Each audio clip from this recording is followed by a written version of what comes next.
Kurdish identity, the political and public acceptance of non-Sunni, especially Alevi identity, also the treatment of non-Muslim minorities, regardless of their low numbers in Turkish society now, which is an unfortunate development of history, but non-Muslim minorities' problems also fall within this scope of identity issue.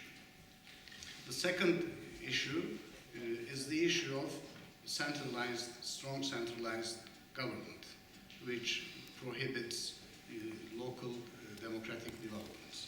As for the first identity issue part, I will mention some key constitutional articles that kind of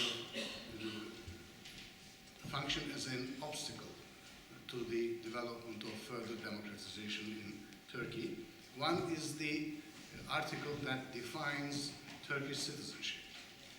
This article in the current constitution, Article 66, was actually taken over from the earlier constitution, the 1961 constitution. The wording is actually the same.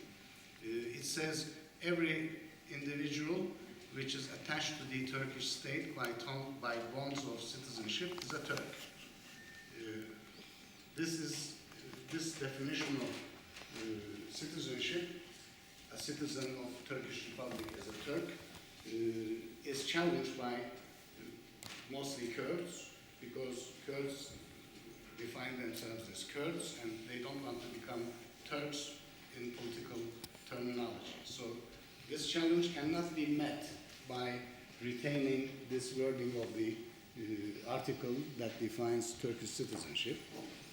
Some of the defenders of this article say that the term Turk here does not have any ethnic reference. It is a purely legal definition. However, this is not the case. When you read the Constitution, there's a linguistic maybe difficulty when we speak in English. There's a difference, in English, there's a difference between Turkish and Turk.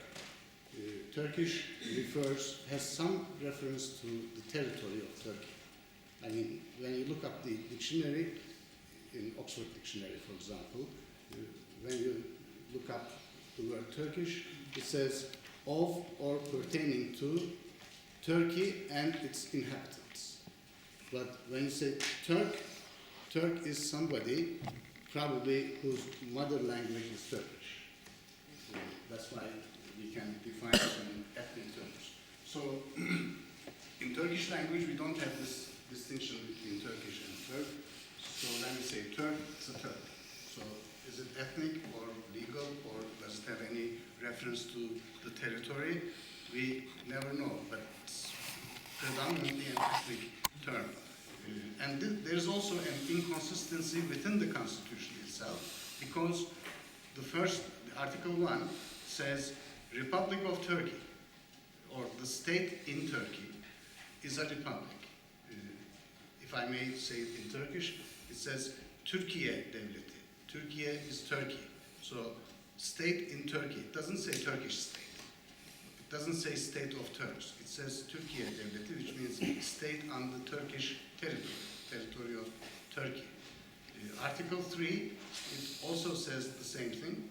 Turkish state on Turkish territory, which means Türkiye devleti.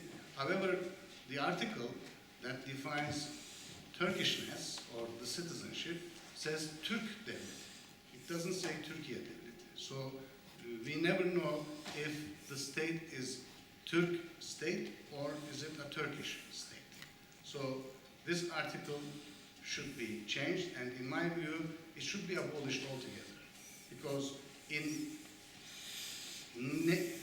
I have never seen a democratic constitution in the world that defines citizenship in this or that way. There's no definition of Italianness in Italian constitution. There's no definition of Frenchness in the French constitution. The only articles that pertain to the issue of citizenship is something like citizenship or nationality is a fundamental right, and no one can be deprived of citizenship, the right to citizenship, unless reasons or based on reasons prescribed by law, etc. So there has to be a guarantee to the right to citizenship, but definition of citizenship is not required. It shouldn't be there. But I don't think there's going to be a societal and political consensus on this issue. It's very difficult to establish a consensus because we are now in the impasse of competing nationalisms. The other article relates to, again, the Kurdish issue predominantly, is the article on the right to education. That's Article 42. And I think the last clause in Article 42 says, no language other than Turkish can be instructed in schools as mother language.